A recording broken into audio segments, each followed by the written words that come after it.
వంకాయ పులుసు తెలుసు, బెండకాయ పులుసు తెలుసు. వంకాయని బెండకాయని కలిపి పులిసి పెడితే ఎలా ఉంటుందో చూద్దాం రండి friends. Hi friends, welcome to my channel Dev and Badri. First time మీరు మా ఛానల్ని చూస్తున్నట్లయితే ప్లీజ్ సబ్స్క్రైబ్ చేసుకోండి ఫ్రెండ్స్.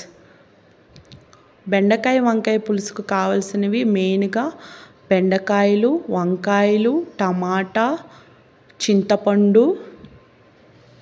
నేను ఇక్కడ పెద్ద నిమ్మకాయ సైజు చింతపండు తీసి నానబెట్టుకున్నాను. ఉల్లిపాయ, పచ్చిమిర్చి, పోపు దినుసులు, ఆవాలు, జీలకర్ర, సాయమినపప్పు, వెల్లుల్లి రెబ్బలు, మెంతులు, ఎండుమిర్చి, కరివేపాకు. తయారీ విధానం చూద్దాం రండి ఫ్రెండ్స్. ముందుగా స్టవ్ వెలిగించుకొని గిన్నె పెట్టుకొని ఆయిల్ యాడ్ చేయాలి. ఆయిల్ యాడ్ చేసిన తర్వాత మీకు ముందుగానే చూపించిన పోపు దినుసులన్నీ యాడ్ చేసుకోవాలి.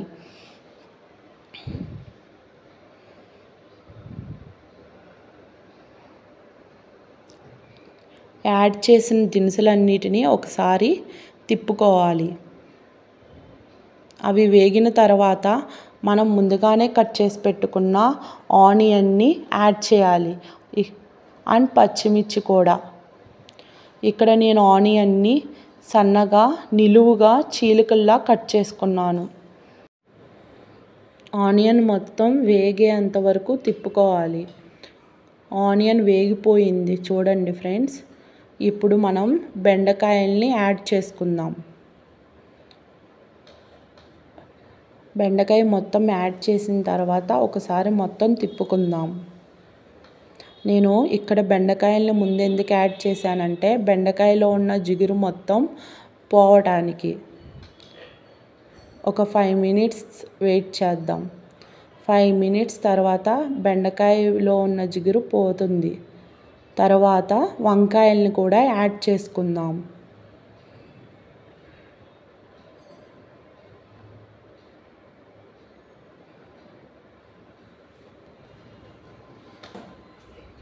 వంకాయలు బెండకాయలుని ఒకసారి మొత్తం తిప్పుకుందాం.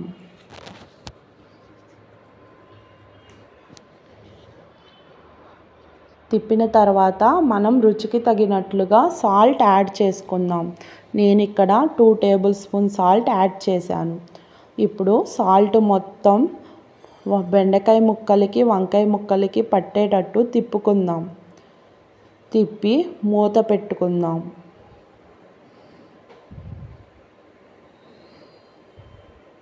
మూత తీసి చూద్దాం. చూసారా, వంకాయలు బెండకాయలు మగ్గిన తర్వాత మాత్రమే టమాటాని యాడ్ చేసుకుందాం.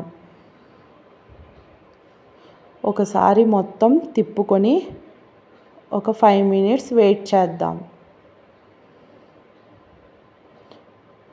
టమాటా కూడా మగ్గిపోయింది ఫ్రెండ్స్.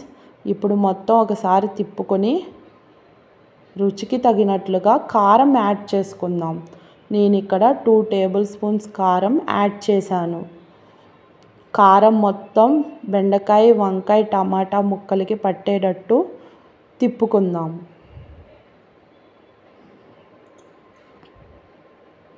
తిప్పిన తర్వాత ఒక 5 మినిట్స్ వెయిట్ చేద్దాం. నూనె పైకి తేలింది చూసారా ఫ్రెండ్స్. కారం మొత్తం వంకాయలకి బెండకాయలకి పట్టింది. ఇప్పుడు మనం పులుసు యాడ్ చేద్దాం. చింతపండు పులుసుని తీసుకొని గిన్నెలో పోసుకుందాం.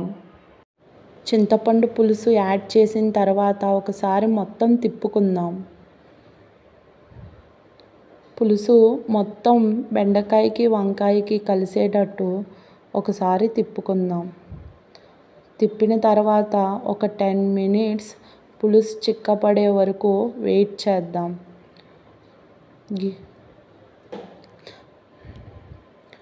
మూత తీసి చూద్దాం ఫ్రెండ్స్.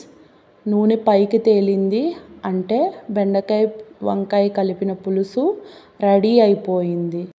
నోరూరించే పుల్లటి బెండకాయ వంకాయ పులుసు తయారీ విధానం మీకు నచ్చినట్లయితే మీరు కూడా ట్రై చేసి మీకు ఎలా కుదిరిందో కామెంట్ చేయండి ఫ్రెండ్స్. అండ్ ఈ బెండకాయ వంకాయ పులుసు మీకు నచ్చితే లైక్ కూడా చేయండి ఫ్రెండ్స్. అండ్ సబ్స్క్రైబ్ చేసుకోవడం మర్చిపోవద్దు ఫ్రెండ్స్. Thanks for watching.